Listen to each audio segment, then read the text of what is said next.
All right, guys. Seems like the weeks keep rolling, man. We're already going into week 5. So season moves fast. Brief comment.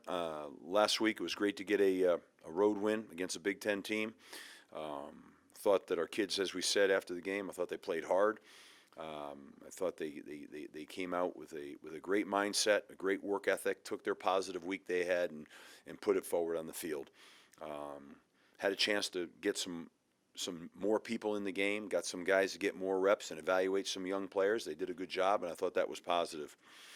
We're coming home this week. We're excited about the fact that it's Parents' Weekend, the Pops. There's a lot of activity on campus.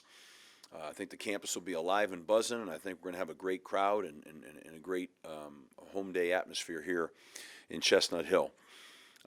Playing Wake Forest, obviously, Dave and I have known each other a long time, played against each other here at Boston College and Wake Forest now for a fair amount of years. I got a lot of respect for Dave Clausen. Dave is a classy guy, in our business, sharp guy. He's done a great job. I think I think he's done a fabulous job with their program, and I think that they're well put together.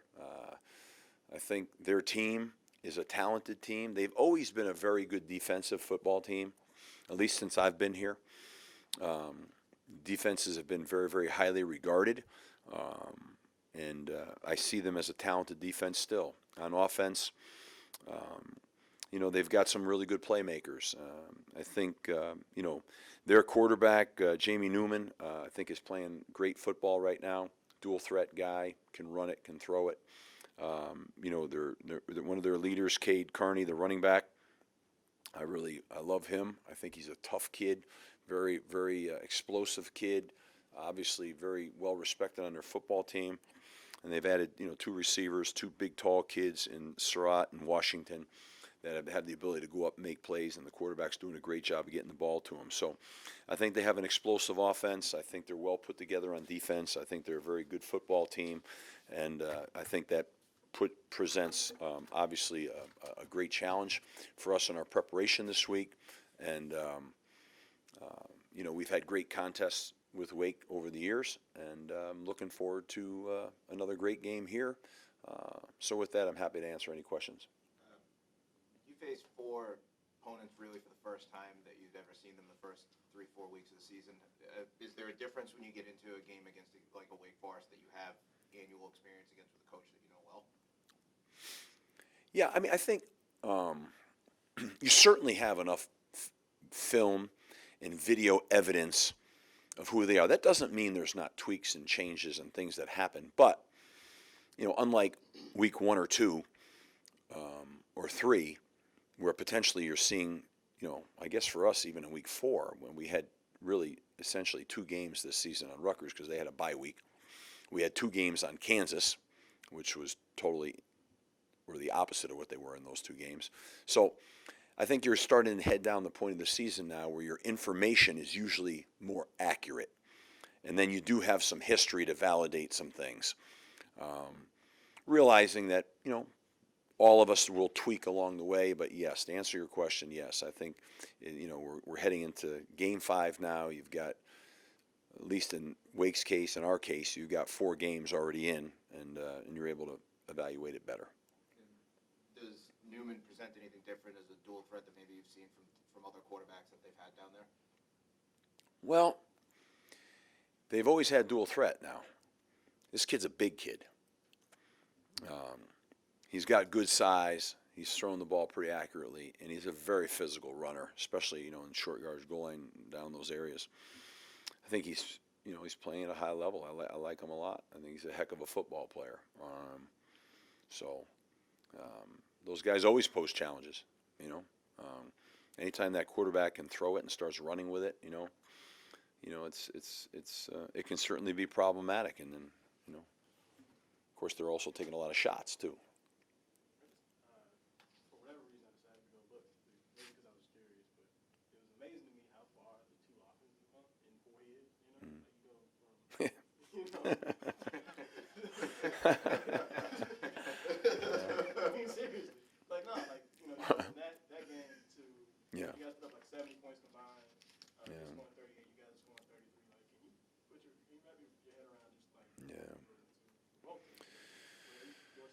Yeah, I mean, I think it's just recruiting. I mean, honestly, I mean, it's coming in, and Dave came in. I came in a year before Dave. He and I have talked about this. I mean, it's we're not rebuilding our programs in junior colleges and things like that. I mean, it's a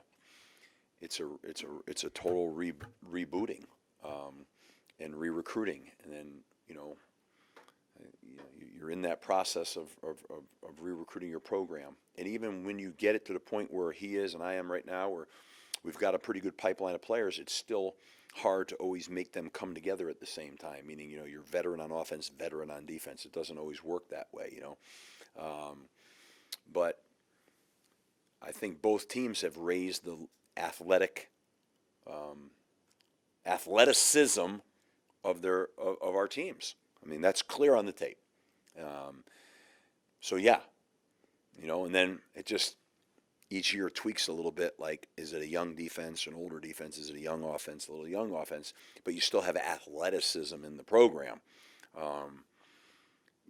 We all remember a few years ago when I mean, the quarterback debacle was tough, and and it was just a different age. We were fairly explosive year two when Murph was here at quarterback, and we had a pretty darn good football team that year. But from that standpoint, I think programs are fairly similar in terms of re-recruiting and recruiting student athletes and developing your student athletes, etc. Kind of follow with that. Is you like mirror programs in some way? Well, there are similarities, philosophically maybe a little different, maybe, just about how we go about things. Some ways not. You can get into we're more of a pro style set. They might be more of a spread set, kind of. But we've had great games over the years. And you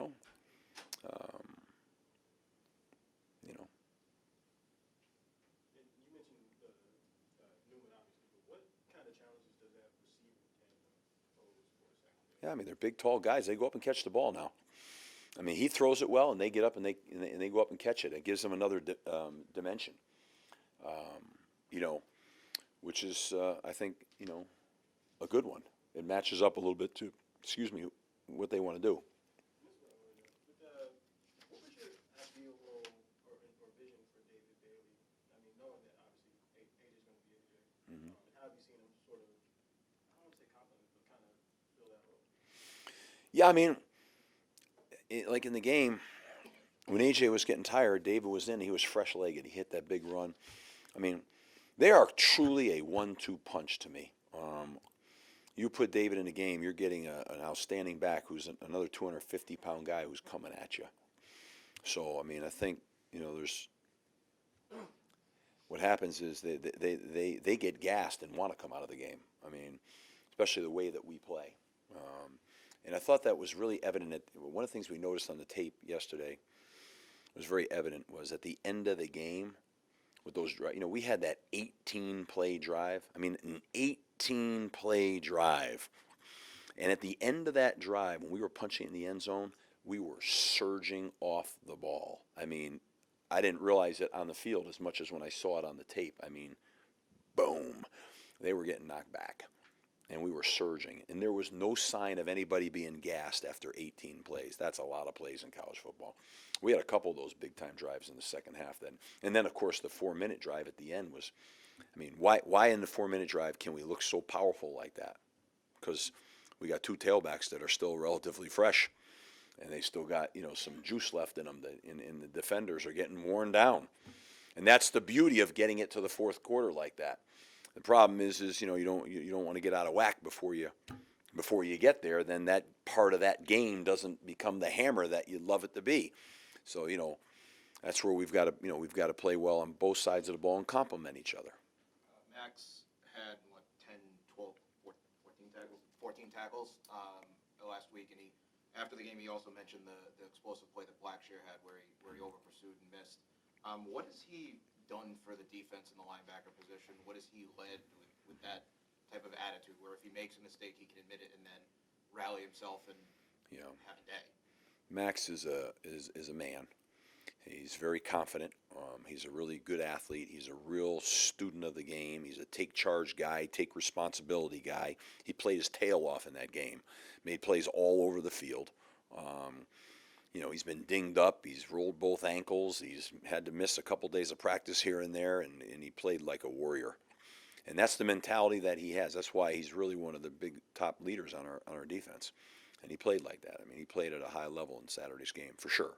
Has he been like that through Yes. his entire career? He's been he's a different guy. Yeah. I mean, he's always been that way. Like, you know, Max is a very, you know, he's going to look you in the eye, shake your hand kind of guy. I mean, he's a leader. He's a charger.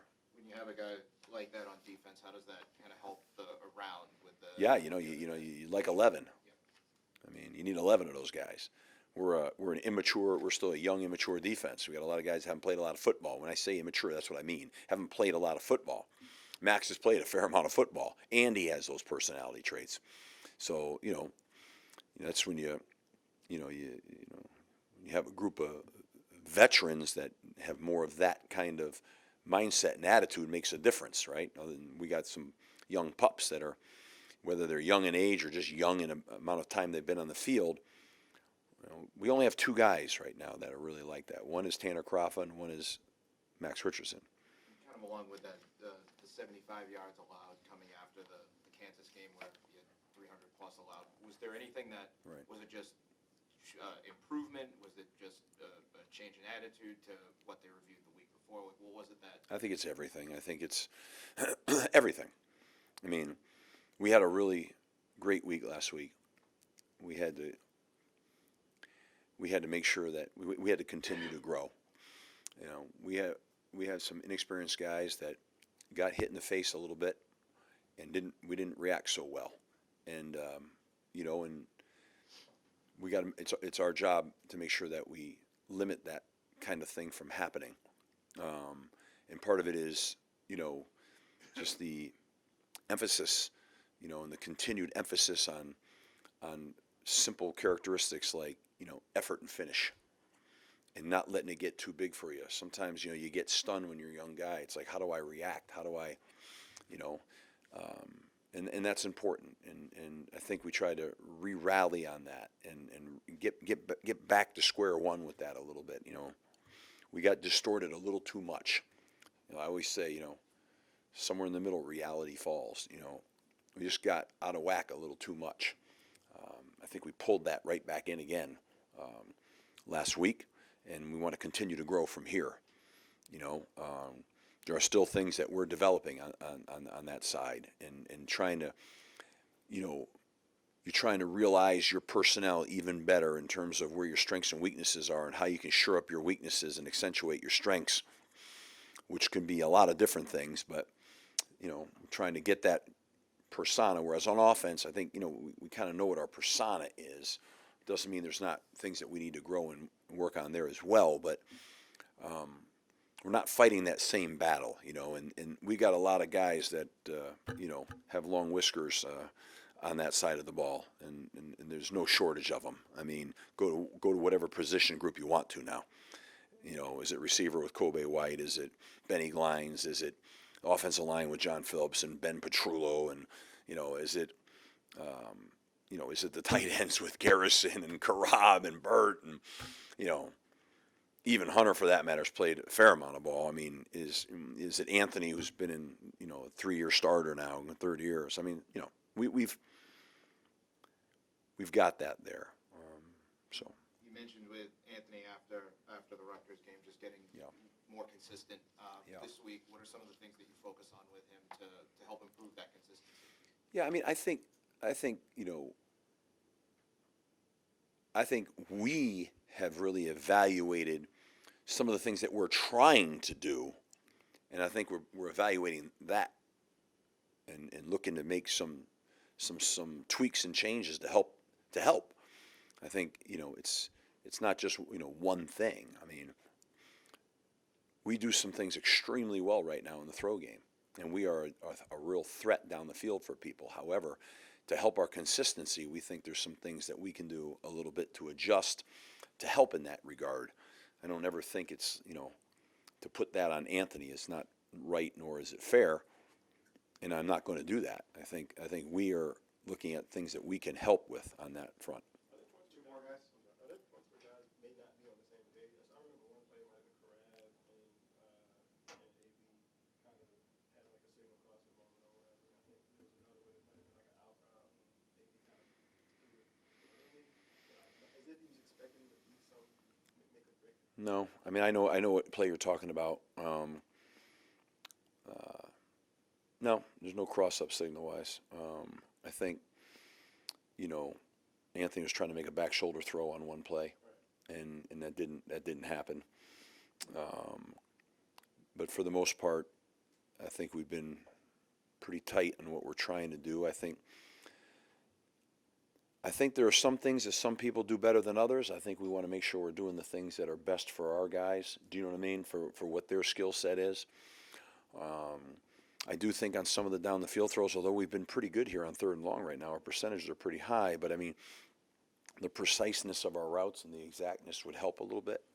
You see a ball on a back hip sometimes, you think, oh, the quarterback's got to be more accurate. But really, sometimes the route maybe might just be a little short, or it might drift as opposed to a tighter turn. So we need to tighten some of that up. I think our 1st and 2nd down throw game, really, I mean, we're a play short in 3rd and medium right now. That's about it in our percentages. If we had one more completion in 3rd and medium, we're hitting our percentages. I think 1st and 2nd down throws, I think there's an area that we can help out a little bit there, and that's kind of what we're focused on. And I think the last one was AB, for the most part, at least by the eyes, like hasn't been under a ton of duress. No. We're one of the tops in the country in protection right now. And then, but wait, I think like 12 sacks, something like that, 6 in the first game. But how much of a, how interested are you in that matchup? Yeah, I'm always interested in that matchup. I mean, we're pretty good up front. There's a few areas that we're pretty good at. One is up front in terms of protecting the quarterback. The other is turnovers. I mean, I think we've had one turnover, and it was on a trick play. We're pretty good on takeaways. I think we're up in the top 10 or 15 in the country. We're I think 3rd in the conference in explosive offensive plays. I mean, there's a lot of good things that are going on. Within what we're doing, but one of them is protection. So I think they've got one of their defensive ends there that's a pretty talented guy, and they're going to pose some more athleticism on the edge for sure. So, but I think we're pretty veteran, and I think we're pretty strong, and we're also a big play action team. It's hard to transition from run stop to pass rush that quickly, but for sure, Wake has got our full attention with their ability to get home to the quarterback, for sure. Interesting family connections with these two teams. Remember the Wolford brothers? Oh, yeah. Then you got Lamont's cousin is Jamie Newman. Oh, I didn't even know that. Yeah, well, talk to your guy there. That's a little fun fact, huh? All right. Just found out myself. Yeah. Whatever that has to do with anything, I have no idea, but that's okay. That's it? All right, guys, thanks.